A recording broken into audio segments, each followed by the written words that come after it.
आज हम लोग श्री गणेश की पूजा करेंगे। श्री गणेश की पूजा करना अत्यावश्यक है,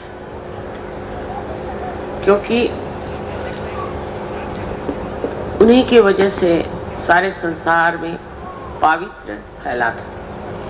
आज संसार में जो जो उपद्रव हम देखते हैं, उसका कारण यही है कि हमने अभी तक अपने महात्म्य को नहीं पहचाना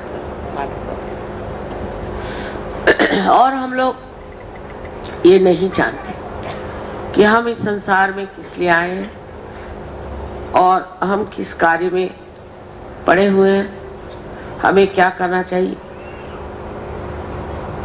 इस चीज को समझने के लिए ही सहजयोग आज संसार में आया हुआ है।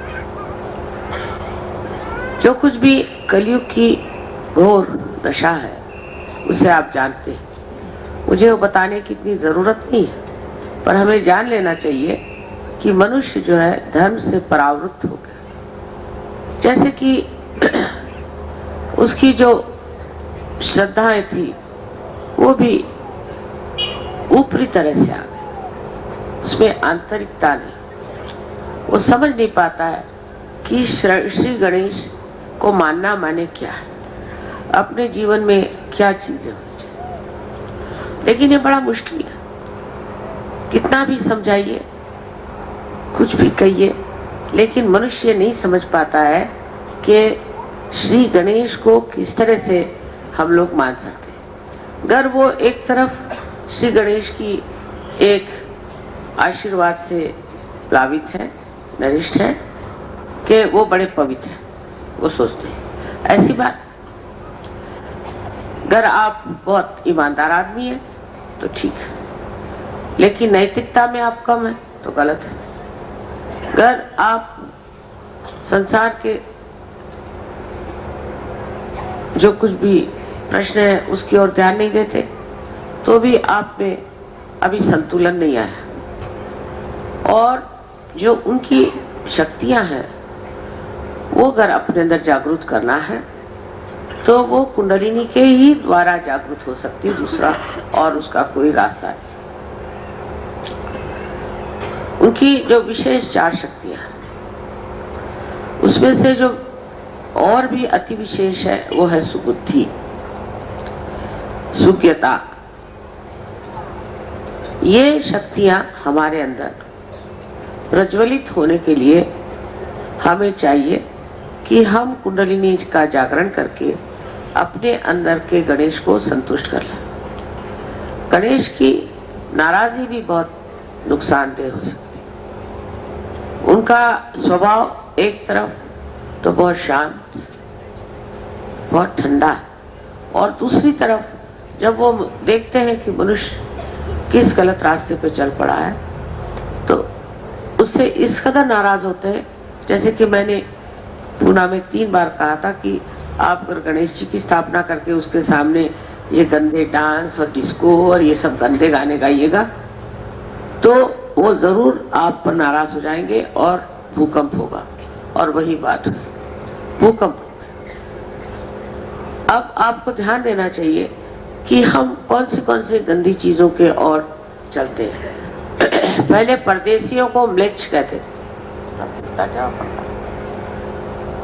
परदेशियों को हम म्लेच्छ कहते थे, माने उनकी इच्छा सब मलक की ओर जाती। लेकिन अब हम लोग भी म्लेच्छ हो रहे हैं। गंदे गंदे गाने हमें अच्छे लगते हैं, गंदे गंदे पिक्चर हम देखते हैं, गंदे गंदे वार्तालाप करते हैं, जबान से गंदी बातें करते हैं। ये सब गणेश जी को बिल्कुल पसंद है।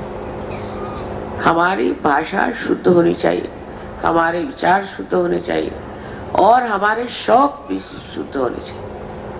ये अब धीरे धीरे अपने यहाँ आने लग गया है। उसको आप कोई चालू करा,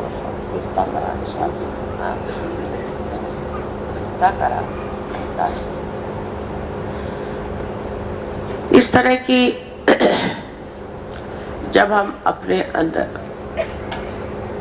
भावना रखते हैं तभी हम अपनी इज्जत करते हैं, तभी हम सोचते हैं कि हमारी जिंदगी का कोई महत्व। हम कोई रास्ते पे पड़े हुए लोग नहीं, हम भारतीय हैं और भारत में जन्म लेने के लिए अनेक वर्षों की तपस्या है, अनेक वर्ष के पुण्यों के बाद ही आप भारतवर्ष में जन्मे थे। आपका जीवन ऐसी उछली चीजों के लिए नहीं, ये समझने की कोशिश करनी चाहिए। इधर जाएंगे सिद्धि विनायक में देखती हूँ लाइन लगी हुई, पर आप गणेश जी के लिए क्या करें? अगर आप लोग ये गंदे काम पसंद करना न करें तो ये सब खत्म हो जाएगा। गंदी जगह जाना, खाना खाना, गंदी बातें करना, ये सब चीजें अपने यहाँ बड़ी ही सामान्य तौर पर लोग करने लगे हैं। मैं अभी देखती हूँ रास्ते पर लोग खड़े खड़े खा रहे हैं, कहीं कहीं जा रहे हैं, गंदी बातें कर रहे हैं, औरतों पे रिमार्क्स कर रहे हैं, गंदी निगाह से देख रहे हैं। ईसा ने तो ऐसा कहा था कि अगर आप एक आंख से 2 बार किसी औरत की तरफ देखें तो अपनी आंख निकाल के फेंक। अगर आपने एक हाथ से कोई गंदा काम किया तो हाथ काट के फेंक। मैंने ऐसा कोई ईसाई देखा नहीं अभी तक जिसका आंख निकला हो या हाथ कटा हो, और वो अपने कोई ईसाई कहते हैं नाम पर, असली में तो नहीं। और हमारे देश में खास करके लिखा हुआ है कि सब में एक ही आत्मा का वास है, वो किसी भी जाति पाति का नहीं हो सकता। जात जो है मनुष्य के जन्म के अनुसार नहीं बनाई गई थी, वो उसके कर्म के अनुसार बनाई गई। और जो लोग जात को लेकर के और इतना महात्म्य देते वो भारतीय हो ही नहीं सकते।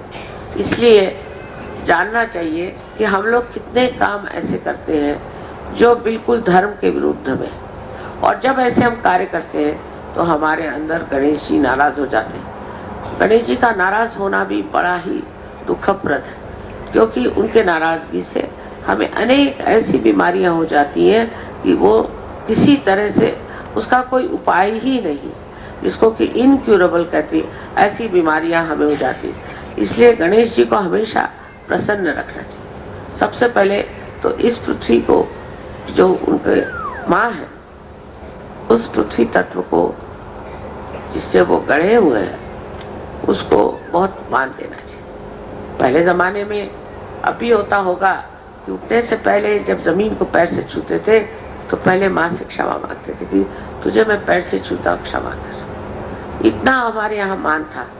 आजकल तो कोई माँ बाप का ही नहीं मान रखता, तो जमीन का कौन रखेगा? हर एक चीज का नमस्कार करना, हर एक के प्रति श्रद्धा में होना, ये अपने देश का एक विशेष स्वरूप था। अब वो सब स्वरूप में नहीं रहे। न बच्चे माँ बाप को मान करते हैं, न पति पत्नी की परवाह करते हैं, न पत्नी पति की परवाह करती है। कोई भी संसार के जितने रिश्ते हैं वो बड़े मान पान से चलने चाहिए। और इस प्रकार नाना धर्म अपने देश में बताए गए, राष्ट्र धर्म बताया गया है। अब विलायती चीजें लेना, विलायती कपड़े पहना, विलायती डांस करना और विलायती उच्छृंखल सब चीजें उठा लेना, ये कोई बड़ी अकल की बात नहीं। हमसे विलायती लोग सीख सकते हैं, हम उन्हें सिखा सकते हैं, क्योंकि अपनी संस्कृति इतनी ऊंची है, वो भी श्री गणेश के आधार पर। खासकर इस महाराष्ट्र में अष्टविनायक बैठे हुए, महागणेश बिठाए हुए हैं, और यहाँ पर इस कदर गंदगी में देखती हूँ तो मुझे बड़ा आश्चर्य होता है कि लोग भूल गए वो कहाँ बैठे हुए, वो कहाँ आए हुए। तो अपनी आप इज्जत करें, अपने को आप समझें। जब आप अपनी आत्मा को पहचानेंगे तो आप आश्चर्यचकित होंगे कि आपके अंदर अनेक शक्तियां, पर वो शक्तियों का आपने जगाया नहीं। इसीलिए दुनिया भर की गरीबियां, दुनिया भर की परेशानियां और दुनिया भर की गंदगी आ गई। आवश्यक है कि हम गणेश जी की पूजा जो बाह्य में करते हैं वो अंतर में भी करें, और देखें कि हमें गणेश जी के कौन से गुण आए हैं और ऐसे कौन सी हमारी विशेषता है कि उनके आशीर्वाद से हम प्रसादित हो। ऐसे हमारे अंदर गुण आने चाहिए। एक दूसरे की इज्जत करना, एक दूसरों को मान रखना, ये सारी चीजें बताई गई। लेकिन सोचते ही ये क्या, परदेश में ऐसा कौन करता है, और परदेश में तो इतनी समृद्धि है। आजकल उनकी समृद्धि की हालत खराब हो गई। जिस चीज को समृद्धि समझते थे अब समझ गए कि वो कोई खास चीज नहीं, और वो भी उसमें भी गिरे जा रहे हैं। उन लोग की जो कुछ भी बातें हैं वो बड़ी बाई है। रास्ते उनके साफ सुथरे होंगे लेकिन दिल बहुत खराब। उनके यहाँ जो जो चीजें मैंने देखी वो यही कि अंदर बिल्कुल गंदगी है और बाह्य में दिखाने के लिए समझे, और सारा इंतजाम वहां पर बिगड़ने का है। कोई बच्चा अगर वहां जाए तो उससे शराब नहीं छूट सकती, उसको सिगरेट पिलाएंगे, उसको गंदी जगह ले जाएंगे, डिस्को में ले जाएंगे, ये करेंगे वो करेंगे। इस कदर वहां गंदगी है कि घोर घोर घोर कलयुग वहां बस गया। हम लोग सोचते हैं कि वो लोग बड़े सुख में हैं। माँ बाप कहाँ से सुख होंगे जिनके बच्चे ड्रग्स लेते हैं। हम लोगों को अगर ठीक रास्ते पर रहना है और अपने अंदर के आनंद को उठाना है, जो सबसे बड़ी हमारे पास संपत्ति है, तो जरूरी है कि अपनी पवित्रता को बचाएं और अपने को बहुत ही समझ बूझ कर अपना जो व्यवहार है वो एक शान से बिताएं। ये नहीं कि भिखारी बन के और गंदगी से अपने को मलते रहे। हिंदुस्तानियों की जो बड़ी प्रशंसा है, अभी एक मुझे चाइनीज साहब मिले थे तो कहने लगे कि अच्छा, तो यही वो संपदा है जिसके बारे में हमने बहुत सालों से पढ़ा था कि हिंदुस्तान में आध्यात्म की संपदा बड़ी जबरदस्त है। हम आध्यात्म की संपदा है, इसमें कोई शक नहीं, पर उधर रुझान होनी चाहिए।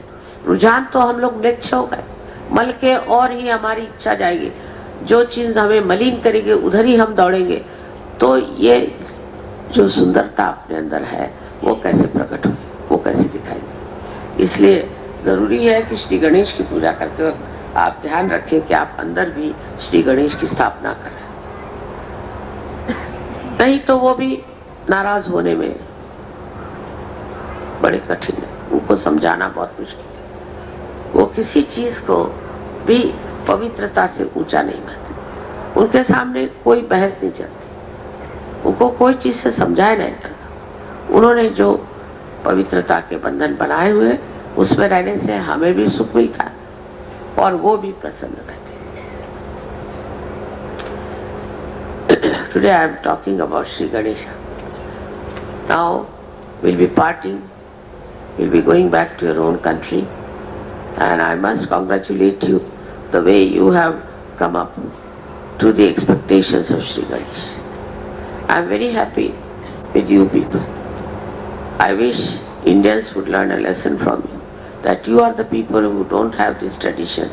You don't have Sri Ganesha established there. Still, somehow you have come up to such a level that I feel very proud of you.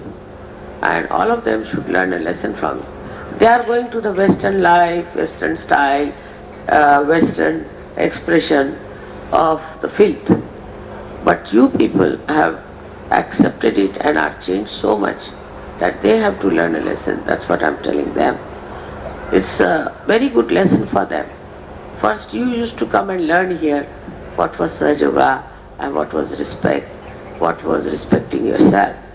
But I'm very happy to see this time you all have been a ideal example of Sahaja Yoga. You tolerated all kinds of inconveniences and you saw to comfort of your spirit, not of your body. The way you have been behaving, I am over satisfied. I hope you will really grow into your spiritual dimensions and try to bring forth this dimension in other people of your nationality. Very important. You see all the back points of these people and you see where they are going. You're worried about it. You're thinking about it. But we have to do something about it so that they take to a very dharmic, real righteous life, not talking and giving big sermons. I am sure you can do that and you have done it. There are certain points about Sahaja Yoga that you have to understand the precise way of curing yourself and curing others. I'm hoping to write a book on that. I hope so. If it is finished, that will be useful for you to help yourself and help others physically, mentally, emotionally and spiritually.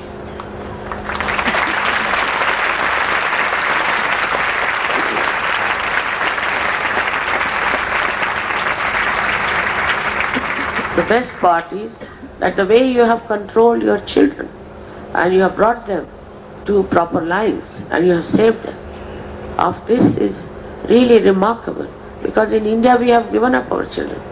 We have become extremely docile because they have become very arrogant.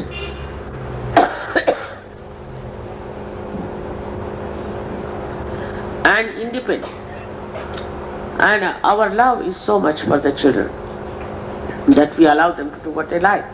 But you people have really saved your children and they will thank you very much for this. I would like to thank all of you for doing this good work for yourself, for others, and for your country. And I am sure you will be very successful in a very short time, and it will become a global understanding of surgery. May God bless you.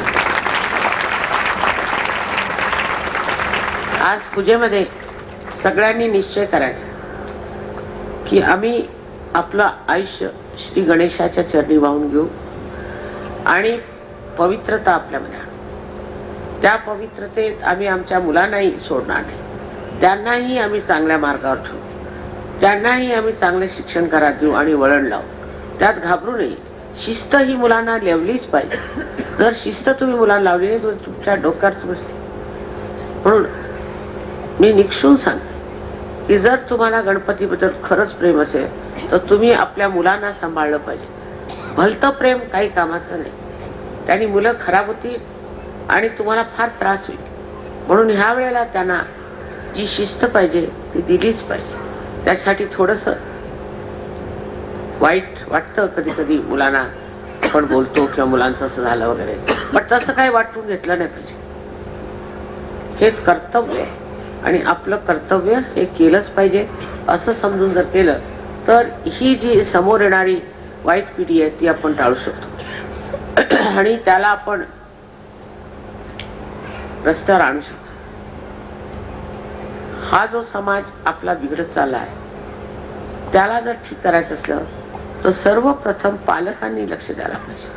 त्यात शिक्षक काही करू शकत नाही. पालकांनी लक्ष दिलं पाहिजे आणि मुलांना हे समजून सांगितलं पाहिजे की तुम्ही उद्याची पिढी आहात आणि तुम्हाला या समाजाला सांभाळायचं आहे. त्या घाणेरड्या समाजात जायचं नाही. त्या सिनेमावाल्यांचं सुद्धा दिवाळं वाजवलं पाहिजे.